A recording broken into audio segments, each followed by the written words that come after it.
The Galactic Council chamber fell silent as Admiral Marcus Kane stepped forward, his weathered face bearing the weight of humanity's final decision. Across the vast circular hall, representatives from 47 alien species watched with expressions, ranging from curiosity to contempt. The towering blue-skinned Altaran delegate, High Commander Vex, leaned back in his ornate chair with visible amusement. "So the primitive humans finally respond," Vex announced, his voice booming through the chamber's translation matrix. "3 cycles we have waited for your surrender. Your silence was expected given your species' limited intelligence." Tarksem remained motionless, his hands clasped behind his back. The human delegation consisted of only 12 individuals, dwarfed by the massive alien assemblies surrounding them. Earth's representative section looked pitifully small compared to the Altaran war fleet that had positioned itself just outside Earth's solar system. "We came in peace," Marcus began, his voice steady despite the tension. "For 200 years, humanity sought only trade and knowledge. We offered our art, our music, our literature. We shared our medical discoveries and agricultural innovations. We asked for nothing but friendship among the stars." A ripple of what passed for laughter emanated from several alien delegations. The insectoid Crixan ambassador clicked his mandibles dismissively. "Your offerings were amusing trinkets, nothing more. Your world possesses resources far more valuable than your crude cultural expressions."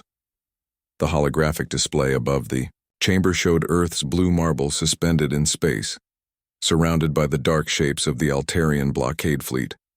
Red markers indicated mining rights that had been distributed among the various council species, dividing Earth's continents. "Like a butcher's chart. You ignored our diplomatic protests," Marcus continued. "You dismissed our territorial claims. You treated our homeworld as if it were uninhabited space, free for the taking. Even when we proved our sentience, our civilization, our right to exist, you called us insects." High Commander Vex rose from his seat, his 7-foot frame casting a shadow across the human delegation. "Your rights are what we determine them to be. Your species showed promise as laborers, nothing more. We offered you the opportunity to serve the greater galactic community. Instead, you responded with defiance." The chamber's screens shifted to display footage from the first contact incidents. Human cities burned under alien weapons. Peaceful. Colonies reduced to ash. Transport ships carrying human families destroyed without warning. The images were meant to demonstrate Altaran superiority, but Marcus watched them with cold calculation rather than fear. "We tried diplomacy," Marcus said, his voice growing harder. "We attempted negotiation. We even offered conditional surrender to protect civilian populations. Every overture was met with demands for total submission and the dissolution of human government." "Because that is what inferior species deserve," Vex replied. "Your emotional attachment to independence is a childish notion. Accept your place in the natural order." Marcus finally moved, reaching into his uniform jacket. Several alien security guards shifted nervously, but he withdrew only a small data pad. He activated the device, and Earth's image on the main display zoomed out, revealing the entire solar system. "3 months ago, you gave us an ultimatum," Marcus announced. "Surrender unconditionally or face complete extinction. You demanded our answer today. Here it is." The datapad transmitted its signal, and suddenly the display changed dramatically. What had appeared to be empty space around the Altaran fleet now revealed hundreds of human vessels, their stealth systems deactivating simultaneously. But these were not the primitive ships the aliens expected. The Altaran vessels, massive dreadnoughts that dwarfed Earth's previous spacecraft, suddenly looked small and vulnerable. The human fleet consisted of sleek, angular craft that seemed to bend light around their hulls. Energy readings that made no sense to alien sensors, technology that should not have existed. "Impossible," Vex breathed, his confident demeanor cracking. "Your species lacks the capability for such advancement." Marcus smiled grimly. "You made one critical error in your assessment of humanity. You assumed we would remain static while you prepared for conquest. You gave us 3 years of blockade, 3 years of watching our families suffer under your embargo.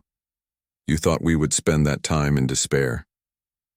The display showed more human fleets emerging throughout the galaxy, positioned near every major alien world and military installation. Ships that had somehow traveled faster than any known propulsion system should allow. Weapons that registered energy signatures beyond current galactic understanding. Instead, we spent every moment of those 3 years preparing. Marcus continued, "Humanity has a peculiar trait that you failed to consider. When we are threatened, when our children are endangered, when our homes are invaded, we do not simply adapt. We evolve. We innovate. We become something more dangerous than we were before." The alien delegates began urgent consultations among themselves. Several species were already calculating retreat routes. The mathematics were becoming clear. Humanity had not just achieved military parity, they had somehow leaped generations ahead in technological development. "This is your last warning," Marcus announced, his words echoing through the now silent chamber. "Withdraw from our solar system. Cancel your mining claims. Recognize Earth's sovereignty and humanity's right to exist as an independent species." High Commander Vex attempted to regain his composure. "You cannot threaten the entire Galactic Council. We number in the trillions across 47 worlds. And every one of those worlds now has human ships in position above them," Marcus replied, calmly. "Ships with capabilities you cannot match or understand. We developed these technologies using the same innovation that gave you medicine to cure your plagues and agriculture to feed your hungry populations. The same creativity you dismissed as primitive trinkets." The chamber erupted in panicked discussions.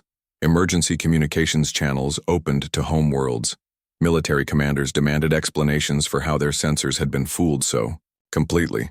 Marcus raised his hand for silence. "Humanity offered peace. We sought cooperation and mutual benefit. We extended friendship even after you showed us hostility. But you insisted on war. You declared us inferior and threatened our extinction." He paused, letting his words settle over the assembly. "You asked for war. Now you will face it. But understand this: when humans go to war, we do not fight for conquest or resources. We fight for the right to exist, to protect our families, to ensure our children have a future. That makes us far more dangerous than you anticipated." The data pad in his hand chimed softly. Reports were already coming in from across the galaxy. Altaran military installations going dark, supply lines severed, command ships disabled with surgical precision, not destroyed but neutralized, demonstrating both capability and restraint. "This is our final offer," Marcus concluded. "Peace between equals, or war against an enemy you now realize you never truly understood. Choose wisely. You will not receive another warning." With that, Admiral Marcus Kane turned and walked from the chamber, followed by the small human delegation. Behind them, the Galactic Council faced a new reality. Humanity was no longer the primitive species they could exploit. They were the neighbors no one wanted to provoke.